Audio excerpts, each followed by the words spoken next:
Ladies and gentlemen, IAE may be over, but CRG have not stopped the content train.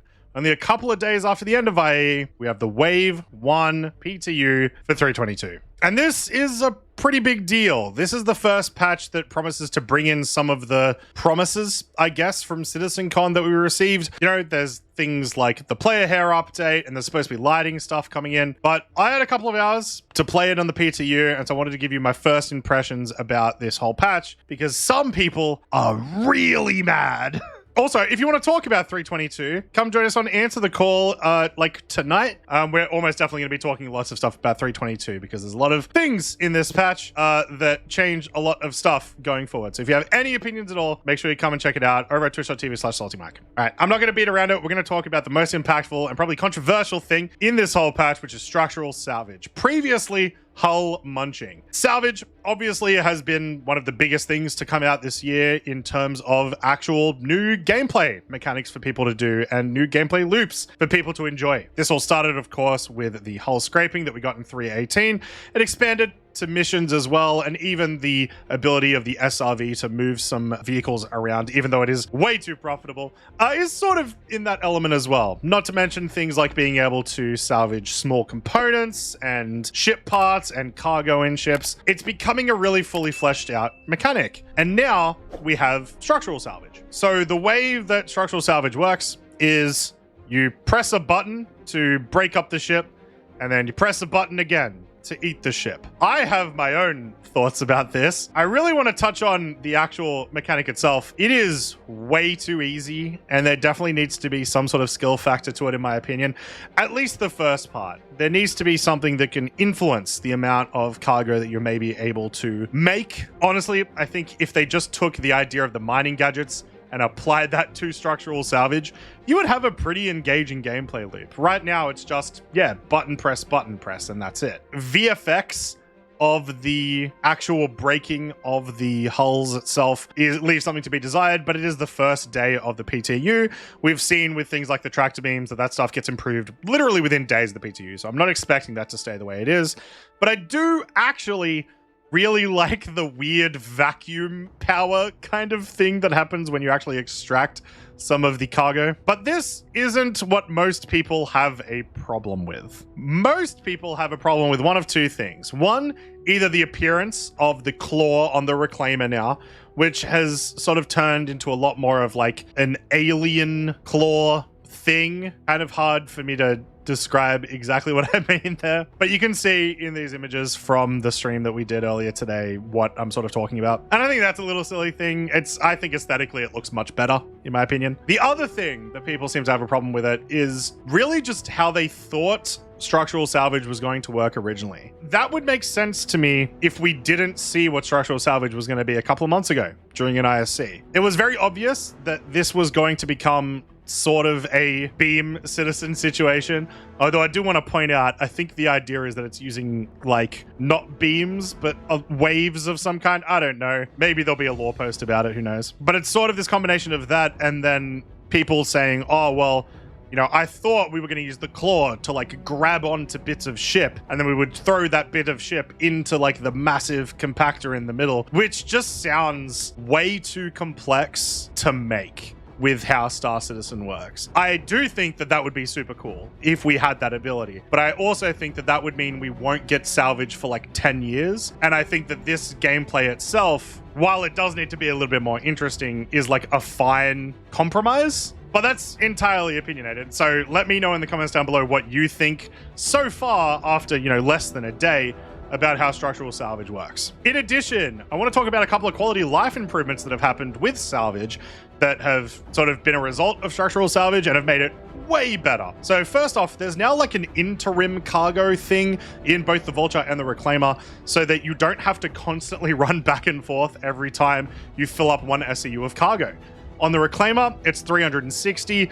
On the Vulture, I believe it is 14. I'll try to double check those numbers and put them in the comments below. And essentially what happens is until you reach that number, you don't have to go back down to the box crafting section. In fact, one of the better things is the Reclaimer can actually now make 2, 4, 8, and 16 SCU boxes. That's fantastic. That's really, really good. So you now have a much easier time in the back of the reclaimer. You can fill it up to about half full of the entire cargo capacity of the ship and then move everything around. That's great. That's a fantastic change. Does not work on the Vulture. The Vulture can still only make 1 SCU boxes, but it does still have that interim cargo of 14. In addition, they've changed how you make some of the like tractor beams and stuff. You know, they added in this little crafting thing back when like 3.18.1, whatever it was, where you could use RMC to create tractor beams or tractor beam attachments. They require now both RMC and the material you get from structural salvage. It's a small thing, but it's really cool because it's kind of like one of those things of we now have like a blueprint that requires multiple different materials to make a thing. It's the very most baseline stuff from crafting, but it's fantastic. So huge fan of that. That's the main one. That's structural salvage. But there's a lot more stuff in this first patch that you may not know about. So first off, we got the player hair updates. These are some of the things that we saw during CitizenCon. They've added in 20 hairstyles using all this brand new hair tech. It looks a lot nicer. It reacts a lot more to the environment. There are a lot of physics issues with the hair itself, but it does look better for sure. Another thing that happened is we have had an FPS rebalance with guns. So there's been a recoil balance, as well as some guns are faster and slower. That's something that's going to take a little bit of time to understand just how much every gun has been affected. One thing that I noticed is the P4 seems to fire quite a bit faster. Same with the S71. And the LH86 is now a fully automatic pistol, which is always a lot of fun. One thing that matters a lot for me is there's also been some updates to Arena Commander. So we can finally do multi-crew Arena Commander.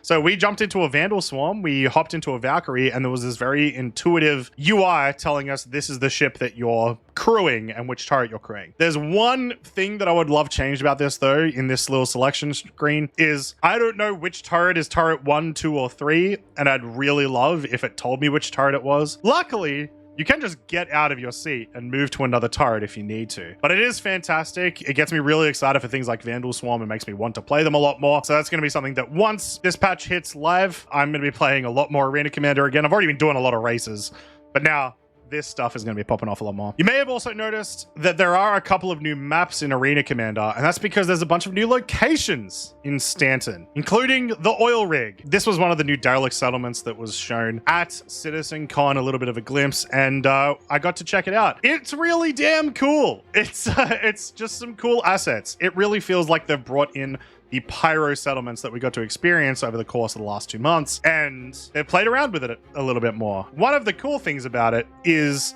you may notice that some of the NPCs at these settlements, at least at the oil rig itself, look a little bit different. That's because they're using the brand new Duster uniforms that we also got to see pretty recently at CitizenCon. I managed to find the legendary helmet. I managed to find some guys wearing some very base armor of the Duster stuff. It was very cool. The armor itself is a bit dodgy. It looks like they're supposed to be heavy armor, but they count as clothes, which makes it really awkward to wear on Herson because then you're not wearing a helmet and you end up drunk the entire time. That's not what you want to happen. But I am very happy that they're there in general. One last thing that I wanted to mention is that it does seem that they've also done another ground vehicle pass in terms of speed, and it is straight up terrible. Pretty much everything is way slower. Ever since they did the initial ground vehicle rework, I've just never had fun driving ground vehicles anymore, and that's an absolute shame. So I'm really hoping they take some of that back and change some stuff. It's just a bit disappointing. Now, there are more things that are supposed to be coming in 3.22. We did hear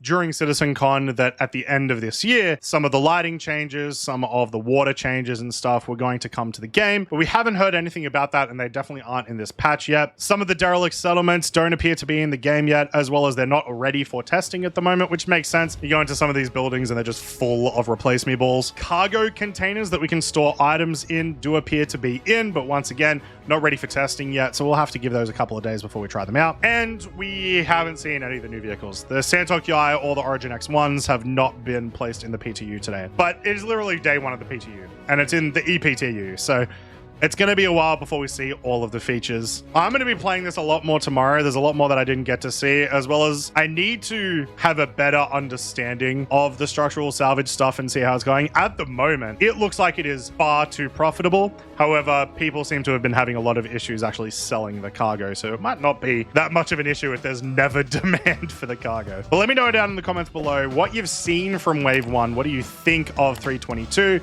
Keep in mind, this is the literal first day of the PTU. Things are very much subject to change, VFX, prices, mechanics themselves. And I'll see you guys in the next video. Thanks for watching. A bit of a mess sometimes. Holy shit! What the f-